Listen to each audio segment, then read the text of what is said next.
1947 ਨੂੰ ਅਸੀਂ ਸਮਝਦੇ ਹਾਂ ਸਿਰਫ ਜਿਹੜਾ ਭਾਰਤ ਦੇਸ਼ ਸਾਡਾ ਆਜ਼ਾਦ ਹੋਇਆ ਸੀ, ਪਰ ਅਸੀਂ ਇਹ ਸਮਝਦੇ ਹਾਂ ਵੀ ਉਸ ਦਿਨ ਜਿਹੜੀ ਆਜ਼ਾਦੀ ਆ ਗੋਰੇ ਅੰਗਰੇਜ਼ਾਂ ਦੇ ਹੱਥੋਂ ਖੋ ਕੇ ਕੁਝ ਮਨੂਵਾਦੀ ਤਾਕਤਾਂ ਦੇ ਹੱਥਾਂ ਦੇ ਵਿੱਚ ਆ ਗਈਆਂ ਸੀਗੀਆਂ। ਔਰ ਜਿਹਨੂੰ ਸਾਡੇ ਬਾਬਾ ਸਾਹਿਬ ਡਾਕਟਰ ਭੀਮ ਰਾਓ ਅੰਬੇਡਕਰ ਜੀ ਨੇ ਸੰਵਿਧਾਨ ਲਿਖ ਕੇ ਹਰ ਧਰਮ ਨੂੰ ਆਜ਼ਾਦੀ ਦਿੱਤੀ। ਸਾਡੇ ਦਲਿਤ ਸਮਾਜ ਨੂੰ ਬਾਬਾ ਸਾਹਿਬ ਡਾਕਟਰ ਭੀਮ ਰਾਓ ਅੰਬੇਡਕਰ ਜੀ ਨੇ ਅਸੀਂ ਸਮਝਦੇ ਹਾਂ ਵੀ ਅੱਜ ਦੇ ਦਿਨ ਜਿਹੜਾ ਆਜ਼ਾਦ ਕਰਾਇਆ ਸੀ। ਅਸੀਂ ਇਸ ਦਿਨ ਨੂੰ ਦਲਿਤ ਆਜ਼ਾਦੀ ਦਿਵਸ ਦੇ ਰੂਪ ਦੇ ਵਿੱਚ ਮੰਨਦੇ ਹਾਂ। ਛੋਟੀ ਜਿਹੀ ਮਿਨਿਸਟਰੀ ਪਿੱਛੇ ਲੋਕ ਸਾਡੇ ਸਮਾਜ ਦੇ ਹੀ ਲੋਕ ਕਿਸੇ ਵੀ ਪਾਰਟੀ ਦੇ ਗੁਲਾਮ ਬਣ ਜਾਂਦੇ ਆ, ਪਰ ਬਾਬਾ ਸਾਹਿਬ ਇੰਡੀਆ ਦੇ ਸਭ ਤੋਂ ਪਹਿਲੇ ਕਾਨੂੰਨ ਮੰਤਰੀ, ਉਹਨਾਂ ਨੇ ਕਿਹਾ ਸੀਗਾ ਜੀ ਮੈਂ ਮੇਰੇ ਸਮਾਜ ਨੂੰ ਅਸੀਂ ਹੱਕ ਨਹੀਂ ਦਿੰਦੇ, ਮੈਂ ਅਸਤੀਫਾ ਦੇਣ ਨੂੰ ਤਿਆਰ ਹਾਂ। ਬਾਬਾ ਸਾਹਿਬ ਨੇ ਇਹੋ ਜਿਹਾ ਕੰਮ ਕੀਤਾ ਜਿਹਦੇ ਵਿੱਚ ਉਹਨਾਂ ਨੇ ਹਰ ਧਰਮ ਦੇ ਲੋਕਾਂ ਨੂੰ ਗੁਲਦਸਤੇ ਦੀ ਤਰ੍ਹਾਂ, ਜਿਵੇਂ ਗੁਲਦਸਤੇ ਦੇ ਵਿੱਚ ਕੋਈ ਗੇਂਦੇ ਦਾ ਫੁੱਲ ਆ, ਕੋਈ ਗੁਲਾਬ ਦਾ ਫੁੱਲ ਆ, ਹਰ ਧਰਮ ਨੂੰ ਇਹਨਾਂ ਨੇ ਸਤਿਕਾਰ ਦਿੱਤਾ। ਸਿੱਖ ਧਰਮ ਨੂੰ ਵੀ ਸਤਿਕਾਰ ਦਿੱਤਾ, ਸਾਡੇ ਹਿੰਦੂ ਭਾਈਚਾਰੇ ਨੂੰ ਵੀ ਸਤਿਕਾਰ ਦਿੱਤਾ, ਔਰ ਕ੍ਰਿਸਚਨ ਭਾਈਚਾਰੇ ਨੂੰ ਇਹੋ ਜਿਹੀ ਆਜ਼ਾਦੀ ਦਿੱਤੀ ਕਿਉਂਕਿ ਅੱਜ ਹਰ ਬੰਦਾ ਹਰ ਧਰਮ ਨੂੰ ਅਪਣਾ ਸਕਦਾ। ਇਹ ਬਾਬਾ ਸਾਹਿਬ ਨੇ ਅਧਿਕਾਰ ਦਿੱਤਾ। ਉਹ ਸੈਲਫ ਰਿਸਪੈਕਟ ਦਾ ਮਤਲਬ ਬਾਬਾ ਸਾਹਿਬ ਨੇ ਸਾਨੂੰ ਅਸਲੀ ਰਿਸਪੈਕਟ ਦਾ ਮਤਲਬ ਸਾਨੂੰ ਦਿੱਤਾ, ਆਪਣੇ ਮਰਜ਼ੀ ਨਾਲ ਜੀਣ ਦੇ ਅਧਿਕਾਰ ਦਿੱਤੇ ਨੇ। ਆਪਣੀ ਵੋਟ ਤੁਸੀਂ ਜਿਹੜੀ ਆ ਆਪਣੇ ਸੋਚ ਮੁਤਾਬਕ ਦੇਣੀ ਆ, ਕਿਸੇ ਦੇ ਵੀ ਲਾਲਚ ਦੇ ਵਿੱਚ ਆ ਕੇ ਤੁਸੀਂ ਵੋਟ ਨਹੀਂ ਵੇਚਣੀ, ਕਿਉਂਕਿ ਬਾਬਾ ਸਾਹਿਬ ਡਾਕਟਰ ਭੀਮ ਰਾਓ ਅੰਬੇਡਕਰ ਜੀ ਨੇ ਸਾਨੂੰ ਆਜ਼ਾਦ ਕੀਤਾ ਹੋਇਆ। ਅਸੀਂ ਇਹ ਦਿਨ ਮਨਾ ਰਹੇ ਹਾਂ। ਲੁਧਿਆਣਾ ਲਾਈਵ ਦੇਖਣ ਵਾਲੇ तमाम ਦਰਸ਼ਕਾਂ ਦਾ ਸਵਾਗਤ ਹੈ। ਮੈਂ ਵਿਸ਼ਾਲ ਕਪੂਰ। 26 ਨਵੰਬਰ 1949 ਚ ਸੰਵਿਧਾਨ ਸਭਾ ਵੱਲੋਂ ਜਿਹੜਾ ਸੰਵਿਧਾਨ ਜਿਹੜਾ ਲਿਖਿਆ ਜਾਂਦਾ ਹੈ, ਲੇਕਿਨ 26 ਜਨਵਰੀ 1950 ਦੇ ਵਿੱਚ ਸੰਵਿਧਾਨ ਪਾਸ ਹੁੰਦਾ ਹੈ। ਡਾਕਟਰ ਭੀਮ ਰਾਓ ਅੰਬੇਦਕਰ ਜੀ ਜਿਹਨੇ ਸੰਵਿਧਾਨ ਲਿਖਿਆ ਸੀਗਾ, ਸਾਡਾ ਨੌਜਵਾਨ ਹੀ ਮੌਜੂਦ ਨੇ, ਗੱਲਬਾਤ ਵੀ ਕਰਾਂਗੇ। ਸੰਵਿਧਾਨ ਦੀ ਕਾਪੀ ਹੱਥ 'ਚ ਹੈ, ਡਾਇਰੀ ਪੂਰੀ ਹੱਥ 'ਚ ਹੈ, ਬੁੱਕ ਹੱਥ 'ਚ ਹੈ ਕਿ ਇਸ ਸਮੇਂ ਆਜ਼ਾਦ ਹੋ ਗਏ ਸੀ ਕਿ ਸੰਵਿਧਾਨ ਲਿਖਿਆ ਗਿਆ ਸੀਗਾ। ਅਸੀਂ तमाम ਜਿੰਨੀਆਂ ਕੌਮਾਂ ਸੀਗੀਆਂ ਬਿਲਕੁਲ ਆਜ਼ਾਦ ਹੈਗੀਆਂ ਵਾ, ਲੇਕਿਨ ਅੱਜ ਉਹਦਾ ਮਾਣ ਵੀ ਮਹਿਸੂਸ ਹੁੰਦਾ। ਬਿਲਕੁਲ ਮਾਣ ਮਹਿਸੂਸ ਹੁੰਦਾ ਹੈ। 15 ਅਗਸਤ 1947 ਨੂੰ ਅਸੀਂ ਸਮਝਦੇ ਹਾਂ ਸਿਰਫ ਜਿਹੜਾ ਭਾਰਤ ਦੇਸ਼ ਸਾਡਾ ਆਜ਼ਾਦ ਹੋਇਆ ਸੀ, ਪਰ ਅਸੀਂ ਇਹ ਸਮਝਦੇ ਹਾਂ ਵੀ ਉਸ ਦਿਨ ਜਿਹੜੀ ਆਜ਼ਾਦੀ ਆ ਗੋਰੇ ਅੰਗਰੇਜ਼ਾਂ ਦੇ ਹੱਥੋਂ ਖੋ ਕੇ ਕੁਝ ਮਨੂਵਾਦੀ ਤਾਕਤਾਂ ਦੇ ਹੱਥਾਂ ਦੇ ਵਿੱਚ ਆ ਗਈਆਂ ਸੀਗੀਆਂ। ਔਰ ਜਿਹਨੂੰ ਸਾਡੇ ਬਾਬਾ ਸਾਹਿਬ ਡਾਕਟਰ ਭੀਮ ਰਾਓ ਅੰਬੇਡਕਰ ਜੀ ਨੇ ਸੰਵਿਧਾਨ ਲਿਖ ਕੇ ਹਰ ਧਰਮ ਨੂੰ ਆਜ਼ਾਦੀ ਦਿੱਤੀ, ਨਾਰੀਆਂ ਨੂੰ ਆਜ਼ਾਦ ਕਰਾਇਆ, ਕਿਉਂਕਿ ਇਸ ਦੇਸ਼ ਦੇ ਵਿੱਚ ਨਾਰੀ ਨੂੰ ਵੀ ਗੁਲਾਮ ਸਮਝਿਆ ਜਾਂਦਾ ਸੀ। ਔਰ ਸਾਡੇ ਦਲਿਤ ਸਮਾਜ ਨੂੰ ਬਾਬਾ ਸਾਹਿਬ ਡਾਕਟਰ ਭੀਮ ਰਾਓ ਅੰਬੇਡਕਰ ਜੀ ਨੇ ਅਸੀਂ ਸਮਝਦੇ ਹਾਂ ਵੀ ਅੱਜ ਦੇ ਦਿਨ ਜਿਹੜਾ ਆਜ਼ਾਦ ਕਰਾਇਆ ਸੀ। ਅਸੀਂ ਇਸ ਦਿਨ ਨੂੰ ਦਲਿਤ ਆਜ਼ਾਦੀ ਦਿਵਸ ਦੇ ਰੂਪ ਦੇ ਵਿੱਚ ਮੰਨਦੇ ਹਾਂ। ਲੇਕਿਨ ਗੱਲ ਕੀਤੀ ਜਾਵੇ ਕਿ 1949 ਦੇ ਵਿੱਚ ਤਾਂ ਸੰਵਿਧਾਨ ਸਭਾ ਵੱਲੋਂ ਇੱਕ ਬਿੱਲ ਪਾਸ ਹੁੰਦਾ, ਲੇਕਿਨ ਉਹਨੂੰ ਸਹੀ ਰੂਪ ਰੇਖਾ ਜਿਹੜੀ 1950 ਦੇ ਵਿੱਚ ਮਿਲਦੀ ਹੈ। ਡਾਕਟਰ ਸਾਹਿਬ ਨੂੰ ਜਿਹੜਾ ਕਾਫੀ ਵਿਰੋਧ ਵੀ ਸਹਿਣਾ ਪੈਂਦਾ ਵਾ, ਲੇਕਿਨ ਅਸਤੀਫਾ ਵੀ ਦੇਣ ਦੀ ਗੱਲਾਂ ਬਾਤਾਂ ਹੋ ਜਾਂਦੀਆਂ। ਲੇਕਿਨ ਉਸ ਤੋਂ ਬਾਅਦ ਵੀ ਜਿਹੜੀ ਹੈ ਇਹ ਉਸ ਦੁਬਾਰਾ ਉਸ ਪੋਸਟ 'ਤੇ ਆਉਂਦੇ ਨੇ, ਲੇਕਿਨ ਆਪਣਾ ਪੂਰਾ ਸੰਵਿਧਾਨ ਪੂਰਾ ਲਿਖਦੇ ਨੇ। ਅਤੇ ਉਸ ਚੀਜ਼ ਨੂੰ ਕਿਸ ਤਰ੍ਹਾਂ ਦੇਖਦੇ ਹੋ?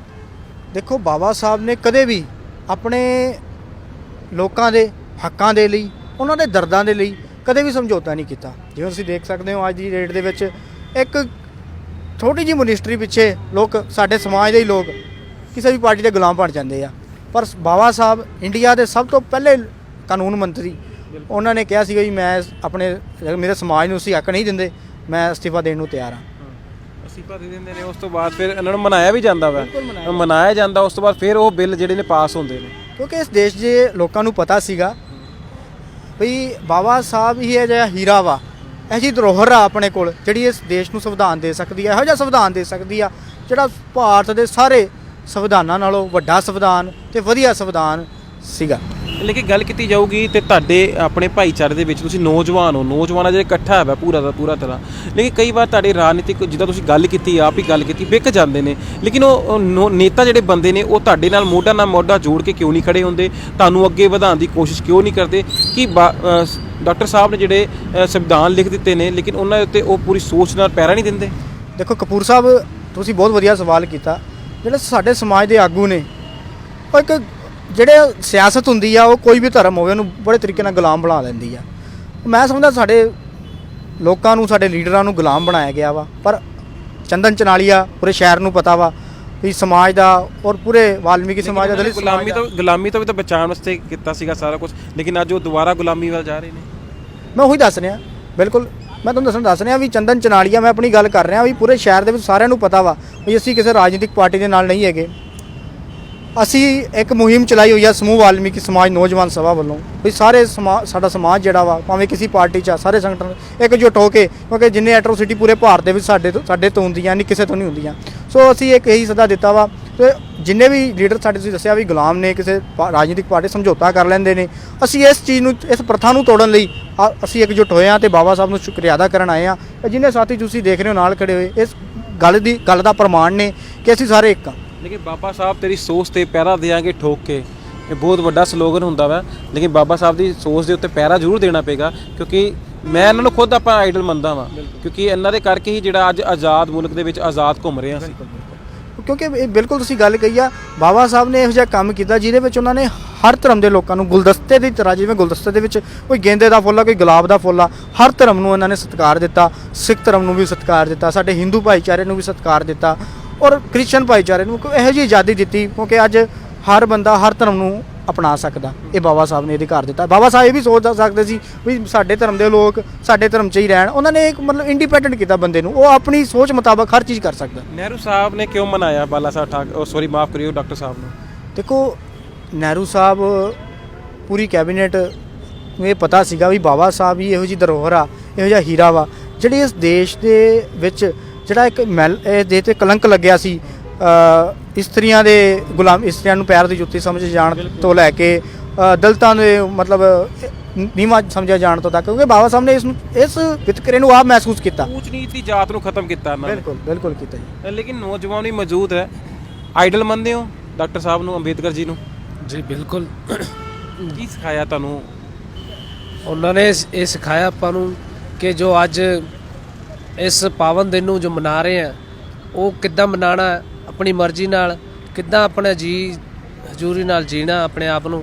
ਇੱਕ ਜੋ ਕਿ ਸਾਡੇ ਮਹਾਨ ਜੋਤੀਬਾ ਫੁੱਲੇ ਜੀ ਜੋ ਹੋਏ, ਉਹਨਾਂ ਦੇ ਰਾਜਨੀਤਿਕ ਗੁਰੂ, ਉਹਨਾਂ ਨੇ ਜੋ ਇੱਕ ਸੰਦੇਸ਼ ਦਿੱਤਾ ਸੀ ਸੈਲਫ ਰਿਸਪੈਕਟ, ਉਹ ਸੈਲਫ ਰਿਸਪੈਕਟ ਦਾ ਮਤਲਬ ਬਾਬਾ ਸਾਹਿਬ ਨੇ ਸਾਨੂੰ ਅਸਲੀ ਰਿਸਪੈਕਟ ਦਾ ਮਤਲਬ ਸਾਨੂੰ ਦਿੱਤਾ, ਆਪਣੇ ਮਰਜ਼ੀ ਨਾਲ ਜੀਣ ਦੇ ਅਧਿਕਾਰ ਦਿੱਤੇ ਨੇ। ਮੈਂ ਇਹ ਸਮਝਦਾ। ਨਹੀਂ, ਗੱਲ ਕੀਤੀ ਜਾਵੇ ਰਾਜਨੀਤੀ ਦੀ, ਗੱਲ ਕੀਤੀ ਜਾਵੇ ਇੰਨੀ ਪਾਪੂਲੇਸ਼ਨ ਹੋਣ ਦੇ ਬਾਵਜੂਦ ਵੀ ਸਿਆਸਤ ਦੇ ਵਿੱਚ ਕੀ ਰੋਕਦੇ? ਦੇਖੋ, ਬਾਬੂ ਕਾਂਸ਼ੀ ਰਾਮ ਜੀ ਨੇ ਇੱਕ ਨਾਰਾ ਦਿੱਤਾ ਸੀ, ਜਿਸकी ਜਿੰਨੀ ਸੰਖਿਆ ਭਾਰੀ ਉਸकी ਉਤਨੀ ਹਿੱਸੇਦਾਰੀ। ਵੀ ਜਿਹਦੀ ਸੰਖਿਆ ਜਿਸ ਵੀ ਕੌਂਸਟੀਟੂਐਂਸੀ ਦੇ ਵਿੱਚ ਜਿਸ ਸਮਾਜ ਦੀ ਜ਼ਿਆਦਾ ਹੁੰਦੀ ਆ, ਉਹੀ ਵਾਰਡ ਉਸ ਕੌਂਸਟੀਟੂਐਂਸੀ ਦਾ, ਉਹੀ ਹਲਕਾ ਉਹਨੂੰ ਰਿਜ਼ਰਵ ਕਰ ਦਿੱਤਾ ਜਾਂਦਾ। ਪਰ ਪੰਜਾਬ ਦੇ ਵਿੱਚ ਤੁਸੀਂ ਦੇਖ ਰਹੇ ਹੋ 117 ਸੀਟਾਂ ਨੇ, 46 ਤੋਂ 50 ਤੱਕ ਮੈਂ ਸਮਝਦਾ 46 ਤੋਂ ਸਾਡੀ 35% ਤੋਂ ਲੈ ਕੇ 46% ਤੱਕ ਸਾਡੀ ਜਿਹੜੀ ਆਬਾਦੀ ਆ ਪੰਜਾਬ ਦੇ ਵਿੱਚ। ਪਰ ਅਫਸੋਸ ਸਾਡੇ ਸਮਾਜ ਦੇ ਜਿਨ੍ਹਾਂ ਨੂੰ ਅਸੀਂ ਪਾਵਰਾਂ ਦੇ ਕੇ, ਜਿਨ੍ਹਾਂ ਨੂੰ ਸਨਮਾਨ ਦੇ ਕੇ ਅੱਗੇ ਲਾਦੇ ਆ, ਆਪਣੇ ਹੱਕਾਂ ਦੀ ਗੱਲ ਕਰਨ ਲਈ ਅੱਗੇ ਭੇਜਦੇ ਆ, ਉਹ ਸਾਡੇ ਇੱਕ ਕੋਈ ਛੋਟੀ ਜਿਹੀ ਚੇਅਰਮੈਨ ਨਹੀਂ ਲੈ ਕੇ ਸਾਡੇ ਹੱਕ ਮਾਰ ਲੈਂਦੇ ਔਰ ਸਾਡੇ ਜਿਹੜੇ ਭਾਵਨਾਵਾਂ ਵਾ ਉਹਨਾਂ ਦਾ ਸਮਝੌਤਾ ਕਰ ਲੈਂਦੇ ਆ। ਪਰ ਅਸੀਂ ਦੱਸਣਾ ਚਾਹੁੰਦੇ ਆ, ਜਿਹੜੀ ਸਮੂਹ ਵਾਲਮੀਕੀ ਸਮਾਜੀ ਟੀਮ ਆ, ਅਸੀਂ ਜਲਦੀ ਤੁਹਾਡੇ ਲੁਧਿਆਣਾ ਲਾਈਵ 'ਤੇ ਇੱਕ ਐਲਾਨ ਕਰਨ ਜਾ ਰਹੇ ਹਾਂ। ਅਸੀਂ ਜਲਦੀ ਸਾਡੀ ਮੀਟਿੰਗ ਹੋਣ ਜਾ ਰਹੀ ਹੈ ਸਮੂਹ ਵਾਲਮੀਕੀ ਨੌਜਵਾਨ ਸਭਾ ਦੀ। ਜਿੰਨੇ ਵੀ ਪੰਜਾਬ ਦੇ ਵਿੱਚ 117 ਸੀਟਾਂ ਨੇ, ਅਸੀਂ ਇਲੈਕਸ਼ਨ ਜਿਹੜੇ ਹੋਣੇ ਆ, ਕਿਉਂਕਿ ਤੁਹਾਨੂੰ ਪਤਾ ਸਮਾਜ ਸਾਡਾ ਵਿਕ ਜਾਂਦਾ ਔਰ ਸਾਨੂੰ ਇੱਕ ਰਾਜਨੀਤੀ ਦੇ ਤਹਿਤ, ਰਣਨੀਤੀ ਦੇ ਤਹਿਤ ਖਰੀਦਿਆ ਜਾਂਦਾ। ਉਹ ਚੀਜ਼ ਨੂੰ ਦੇਖਦੇ ਹੋਏ ਅਸੀਂ ਸਿਰਫ ਵੋਟ ਬੈਂਕ ਦੇਖ ਕੇ ਅਸੀਂ ਇੱਕ ਜਾਗਰੂਕਤਾ ਦੀ ਟੀਮ ਬਣਾਈ ਆ, ਜਿਹੜੀ ਹਰ ਹਲਕੇ 'ਚ ਜਾ ਕੇ ਸਮਾਜ ਨੂੰ ਜਾਗਰੂਕ ਕਰੂਗੀ ਕਿ ਤੁਸੀਂ ਆਪਣੀ ਵੋਟ ਜਿਹੜੀ ਨਹੀਂ ਵੇਚਣੀ ਆ, ਆਪਣੀ ਵੋਟ ਤੁਸੀਂ ਜਿਹੜੀ ਆ ਆਪਣੇ ਸੋਚ ਮੁਤਾਬਕ ਦੇਣੀ ਆ, ਕਿਸੇ ਦੇ ਵੀ ਲਾਲਚ ਦੇ ਵਿੱਚ ਆ ਕੇ ਤੁਸੀਂ ਵੋਟ ਨਹੀਂ ਵੇਚਣੀ। ਕਿਉਂਕਿ ਬਾਬਾ ਸਾਹਿਬ ਡਾਕਟਰ ਭੀਮ ਰਾਓ ਅੰਬੇਡਕਰ ਜੀ ਨੇ ਸਾਨੂੰ ਆਜ਼ਾਦ ਕੀਤਾ ਹੋਇਆ, ਅਸੀਂ ਇਹ ਦਿਨ ਮਨਾ ਰਹੇ ਹਾਂ।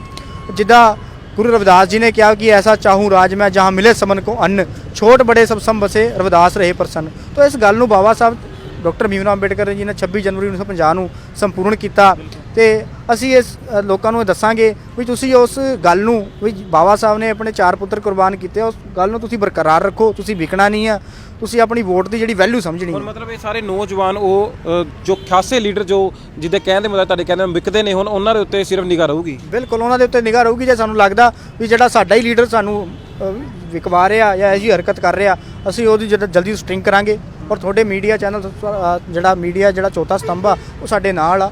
ਮਤਲਬ ਕੌਮ ਦੇ ਰਖਵਾਲੇ ਹੁਣ ਤੁਸੀਂ ਸ਼ੁਰੂ ਕਰੋਗੇ ਮੁਹਿੰਮ ਇੱਕ? ਬਿਲਕੁਲ, ਸਾਡੀ ਮੁਹਿੰਮ ਪਹਿਲਾਂ ਤੋਂ ਹੀ ਸ਼ੁਰੂ ਹੈ ਜੀ। ਭਾਵੇਂ ਕੋਈ ਵੀ ਐਟਰੋਸਿਟੀ ਹੁੰਦੀ ਆ ਪੂਰੇ ਭਾਰਤ ਦੇ ਵਿੱਚ, ਸਮੂਹ ਵਾਲਮੀਕੀ ਸਮਾਜ ਦੀ ਟੀਮ ਅਸੀਂ ਬਣਾਈ ਹੋਈ ਆ, ਜਿਹਦੇ ਵਿੱਚ ਪੂਰੇ ਦਲਿਤ ਸਮਾਜ ਨੂੰ ਅਸੀਂ ਨਾਲ ਲੈ ਕੇ ਚੱਲਾਂਗੇ। ਭਾਵੇਂ ਉਹ ਰਵਿਦਾਸ ਭਾਈਚਾਰਾ, ਭਾਵੇਂ ਕੋਈ ਵੀ ਭਾਈਚਾਰਾ ਵਾ, ਅਸੀਂ ਸਾਰੇ ਭਾਈਚਾਰੇ ਨਾਲ ਲੈ ਕੇ ਜਿਹੜੀ ਦਲਿਤਾਂ ਦੀ ਆਬਾਦੀ ਆ ਪੰਜਾਬ ਦੇ ਵਿੱਚ, ਉਹ ਜਿਹੜੇ ਰਾਜਨੀਤਿਕ ਪਾਰਟੀਆਂ ਸਾਡੀ ਕੌਮ ਦੇ ਆਬਾਦੀ ਨੂੰ ਦੇਖਦੇ ਹੋਏ ਸੀਟਾਂ ਨਹੀਂ ਦਿੰਦੀ, ਉਹਨਾਂ ਦੀ ਹਿੱਸੇਦਾਰੀ ਨਹੀਂ ਰੱਖਦੀ, ਤੇ ਅਸੀਂ ਜਲਦੀ ਅੱਗੇ ਵੀ ਕੋਈ ਮੁਹਿੰਮ ਸ਼ੁਰੂ ਕਰਾਂਗੇ। ਜੋ ਵੀ ਉਹਨਾਂ ਦੇ ਹੱਕ ਹੋਣਗੇ ਉਹ ਦਿਲਾਏ ਜਾਣਗੇ ਕਿ ਇਹ ਨੌਜਵਾਨ ਸਾਹਿਬ ਕਹਿ ਰਹੇ ਨੇ। ਬਿਲਕੁਲ, ਇਹ ਨੌਜਵਾਨ ਇਸ ਸਾਹਮਣੇ ਤੁਹਾਡਾ ਪ੍ਰਮਾਣ ਹੈ ਜੀ। ਜਲਦੀ ਅਸੀਂ ਇੱਕ ਮੁਹਿੰਮ ਸ਼ੁਰੂ ਕਰਨ ਵਾਲੇ ਆ, ਉਹ ਜਿੱਦਾਂ ਵੀ ਸਮਾਜ ਦਾ ਸਾਥ ਮਿਲਦਾ ਰਿਹਾ, ਪਿਆਰ ਮਿਲਦਾ ਰਿਹਾ, ਅਸੀਂ ਰਾਜਨੀਤਿਕ ਸੱਤਾ ਵੱਲ ਵੀ ਵਧਾਂਗੇ ਜੀ। ਬਿਲਕੁਲ, ਸਾਡੇ ਨਾਲ ਨੌਜਵਾਨ ਨੇ ਸਾਰੇ ਮੌਜੂਦ ਨੇ। ਡਾਕਟਰ ਭੀਮ ਰਾਓ ਅੰਬੇਦਕਰ ਜੀ ਜਿਹੜੇ ਸਾਡੇ ਹੈਗੇ ਨੇ ਭਾਰਤ ਦਾ ਸੰਵਿਧਾਨ ਜਿਹਨਾਂ ਲਿਖਿਆ ਸੀ, ਉਹ ਬੁੱਕ ਜਿਹੜੀ ਇਹਨਾਂ ਦੇ ਹੱਥ ਦੇ ਵਿੱਚ ਹੈ। ਲੇਕਿਨ ਨਮਨ ਵੀ ਹੈ ਇਹਨਾਂ ਨੂੰ, ਕਿਉਂਕਿ ਸੰਵਿਧਾਨ ਦੇ ਨਾਲ ਅੱਜ ਅਸੀਂ ਆਜ਼ਾਦੀ ਮਾਣ ਰਹੇ ਹਾਂ। ਕਈ ਐਸੇ ਕਾਨੂੰਨ ਸੀਗੇ ਜਿਨ੍ਹਾਂ ਦੇ ਵਿੱਚ ਇਹਨਾਂ ਨੇ ਸ਼ੋਧ ਵੀ ਕੀਤਾ ਸੀਗਾ, ਲੇਕਿਨ ਇਹਨਾਂ ਨੂੰ ਉਹਨਾਂ ਦਾ ਗੱਲ ਕੀਤੀ ਜਾਵੇ ਤਾਂ ਕਾਫੀ ਸਟਰਗਲ ਵੀ ਜ਼ਿੰਦਗੀ ਦੇ ਵਿੱਚ ਕਰਨਾ ਪਿਆ ਸੀ। ਲੇਕਿਨ ਇਹਨਾਂ ਦੇ ਕਹਿਣ ਦੇ ਮੁਤਾਬਿਕ ਕਈ ਵਾਰ ਲੀਡਰ ਕਈ ਜਿਹੜੇ ਵਿਕ ਜਾਂਦੇ ਨੇ, ਜੋ ਉਹਨਾਂ ਦੀ ਕੌਮ ਦੇ ਨਾਲ ਗੱਦਾਰੀ ਕਰ ਲੈਂਦੇ ਨੇ, ਲੇਕਿਨ ਉਹਨਾਂ ਦੇ ਉੱਤੇ ਇਹ ਨੌਜਵਾਨਾਂ ਜਿਹੜੀ ਹੈ ਪੂਰੀ ਦੀ ਪੂਰੀ ਅੱਖ ਰਹੂਗੀ ਤੇ ਇਹਨਾਂ ਦੇ ਸਟਿੰਗ ਵੀ ਕੀਤੇ ਜਾਣਗੇ। ਲੁਧਿਆਣਾ ਤੋਂ ਹਨੀ ਦੇ ਨਾਲ ਮੈਂ ਵਿਸ਼ਾਲ ਕਪੂਰ, ਲੁਧਿਆਣਾ ਲਾਈਵ।